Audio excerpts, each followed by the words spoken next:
আপনারা সবাই ভালো আছেন। আজকে আমি ঢ্যাঁড়স রান্না করব, ঢ্যাঁড়স আর ক্যাপসিকাম মিলিয়ে। তার সঙ্গে কড়াইতে এই যে তেল বসিয়েছি, এই কালো জিরে ফোড়ন দেবো। ঢ্যাঁড়স আর বেশি ভাজবো না, জাস্ট সতে করব। আর এখানে একটা মশলা করব, সর্ষে, কাঁচা লঙ্কা, এই নুন আর তিল।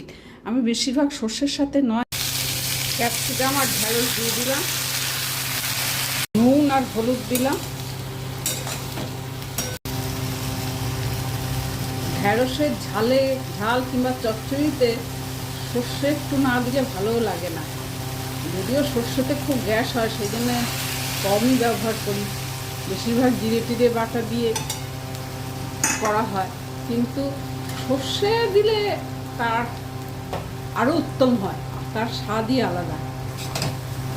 জল দিলাম একটু ফ্যাকাশে লাগছে বলে এই যে কাশ্মীরি লঙ্কার গুঁড়ো সামান্য একটু দিয়েছি, আর একটু আটা দিয়েছি মাখা খাওয়ার জন্য। আর এই কাঁচা সর্ষের তেল দিচ্ছি।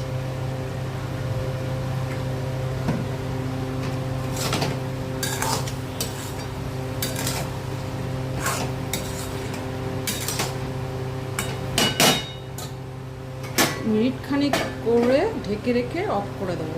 এবার করব এই ইলিশ মাছের মাথাগুলো ভাজবো। ইলিশ মাছের মাথা দিয়ে আর ইলিশ মাছের তেল দিয়ে একটা লাউয়ের ঘন্ট করব। আমি সেদিনকে ইলিশ মাছের ঝাল করেছিলাম, ওই তেলটা রেখে দিয়েছিলাম ইলিশ মাছের।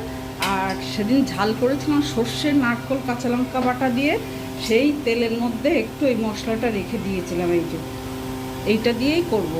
ভাজার মধ্যে এই কালো জিরে ফোড়ন দিচ্ছি আর শুকনো লঙ্কা দেব।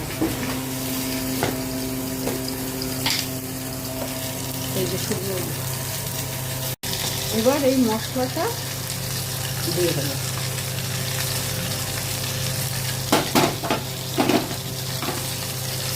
এই মশলাটা ভাজাই আছে, ভাজবো না, জাস্ট একটু গরম তেলে দিয়ে দিলাম। গ্যাসটাকে এবার অফ করে দেবো। মাছটা তেলের ফোড়নটা দিয়ে দিয়েছি।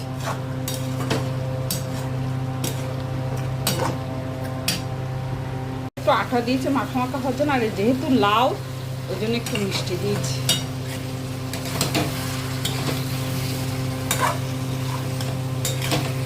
আর একটু শুকিয়ে গেলে নামিয়ে দেবো।